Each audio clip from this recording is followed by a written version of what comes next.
جی ناظرین ہمیں جوائن کیا ہے بابر خان یوسف زئی صاحب نے. تھینک یو سو مچ بابر خان یوسف زئی صاحب.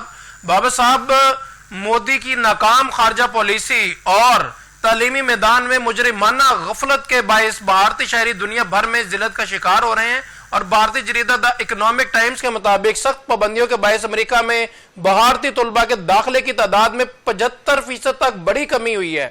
کیا کہیں گے اس پہ؟ بسم اللہ الرحمن الرحیم. سب سے پہلے آپ کا شکریہ. جی مائک تیار. 7 نیوز ہمیشہ جو ہے پاکستانیوں کی آواز بنتا ہے، پاکستانیوں کے جتنے مسائل ہیں انہیں اجاگر کرتا ہے. میں اپنی گفتگو کا آغاز اس شعر سے کروں گا: بات تو سچ ہے مگر بات ہے رسوائی کی. مودی نے پوری دنیا میں بھارت کو رسوا کر کے رکھ دیا ہے. اور اب آپ دیکھیں، جیسے مجھ سے پہلے جو مہمان تھے وہ بتا رہے تھے کہ روزانہ ڈونلڈ ٹرمپ اٹھتے ہیں، وہ بھارت کو شرمندہ کرتے ہیں، اسے آئینہ دکھاتے ہیں، انہیں اس کی اصلیت بتاتے ہیں اور بتاتے ہیں کہ کس طریقے سے پاک بھارت جنگ کے دوران بھارت کے ساتھ جنگی تیارے گرے، اور اگر امریکہ اس جنگ کو نہیں رکواتا، اگر امریکہ درمیان میں ثالث کا کردار ادا نہیں کرتا تو کروڑوں لوگوں کی جانیں جو تھیں وہ ان کو خطرات لاحق ہوتے ہیں، اور اس کے ساتھ ساتھ بھارت کو مزید تبدیلی کا جو ہے نا سامنا کرنا پڑتا.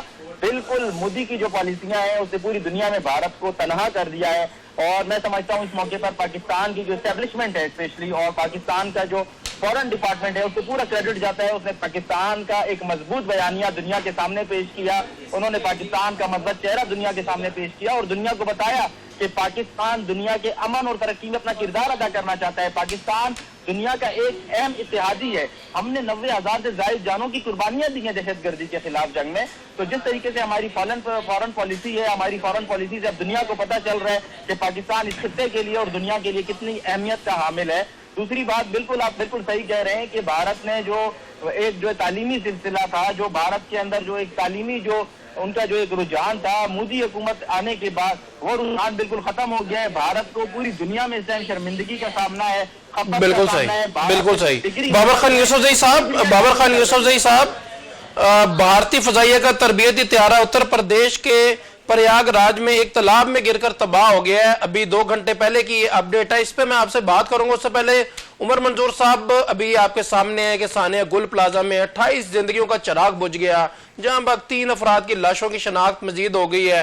تو آپ نے دیکھا کہ پولیٹیشنز جو ہیں، جماعتیں جو ہے وہ بتا رہی ہیں کہ جی لاہور میں بھی آگ لگی تھی، فیس سینٹر میں بھی آگ لگی تھی اور وزیر اعلیٰ کا جانا ضروری نہیں ہے. تو کس کا کون ذمہ دار ہے اس سانحے کا؟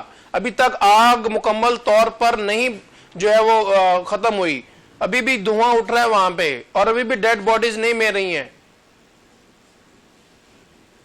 عمر منظور صاحب پلیز. جی بابر خان یوسف زئی صاحب، آپ کیا کہیں گے؟ بھارت کا جو ہے طیارہ 2 گھنٹے پہلے اتر پردیش میں گر کر تباہ ہو گیا ہے. سیکورٹی فورسز کا اصل چہرہ تھا وہ دنیا کے سامنے آ رہا ہے. بھارت اس سے پہلے لابنگ فرم ہائر کر کے اسے پوری دنیا کے سامنے اپنا ایک وہ جسے بولیں کہ اصل چہرہ چھپایا ہوا تھا، دنیا کے ساتھ منافقت کرتا تھا. پوری دنیا کے سامنے بھارت کی اصلیت سامنے آ رہی ہے اور پوری دنیا کو پتہ چل رہی ہے کہ بھارت کے پاس کوئی جو ہے نا ایسے جنگی ٹیکنالوجی نہیں ہے، نہ بھارت کے پائلٹ تربیت یافتہ ہے، نہ بھارت کی فوج تربیت یافتہ ہے.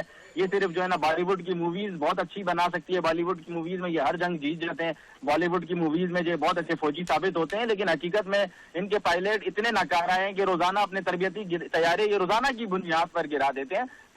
پاکستان ایئر فورس جو ہے وہ دنیا کی نمبر 1 ایئر فورس ہے، اور بھارتی ایئر فورس جو ہے وہ دنیا کی نکمی اور نالائق ترین ایئر فورس ہے. جتنی بھی جدید ٹیکنالوجی آ جائے ان کے پاس آپ دیکھیں رافیل انہوں نے جو ہے نا لیے فرانس سے، اور رافیل کا کیا حال کیا. اب رافیل کمپنی کا یہ حال ہے، وہ جو طیارے بناتی ہے کہ کوئی ملک انہیں جو آرڈر نہیں دے رہا ہے، رافیل طیارے ان سے نہیں خرید رہے. تو بھارت کی جو ایئر فورس ہے وہ ایک نکمی ایئر فورس ہے، اور بھارت کا اللہ پاک نے بھارت کو جو ہے بے نقاب کرنا تھا. بھارت جنگ کے دوران بھارت بے نقاب ہوا اور اب روزانہ بھی بے نقاب ہو رہا ہے. دوسرا سوال آپ عمر صاحب سے پوچھ رہے تھے کہ کراچی گل پلازا میں آگ لگی، اتنے پاکستانی وہاں پر جو ہے نا جل کر خاکستر ہو گئے. تو میں سمجھتا ہوں کہ حکمرانوں کو عوام کو اپنی ترجیح بنانا ہوگا. یہ عوام ہی ہے جس کے بلبوتے پر آپ حکمرانی کرتے ہیں. اس عوام کی وجہ سے ہی آپ آ کے جو ہے نا آپ حکومتوں میں بیٹھتے ہیں، آپ اقتداروں میں بیٹھتے ہیں. یہ کون سا طریقہ ہے کہ آپ جو ہے عوام کو بالکل ہی جو ہے نا ان کو پوچھے ہی نہیں، عوام جل جائے. عوام کا کیا قصور ہے؟ عوام تو ٹیکس بھی دے رہی ہے، عوام تو کوشش کرتی ہے کہ ملک کے جو بھی پالیسیز ہیں اس کے اوپر عمل بھی کرے، لیکن عوام کو آپ کیڑے مکوڑے نہیں سمجھیں. اگر عوام کو کیڑے مکوڑے سمجھیں گے، عوام کے دکھ اور درد میں کھڑے نہیں ہوں گے، تکالیف میں کھڑے نہیں ہوں گے. ابھی کراچی گل پلازا میں آپ دیکھیں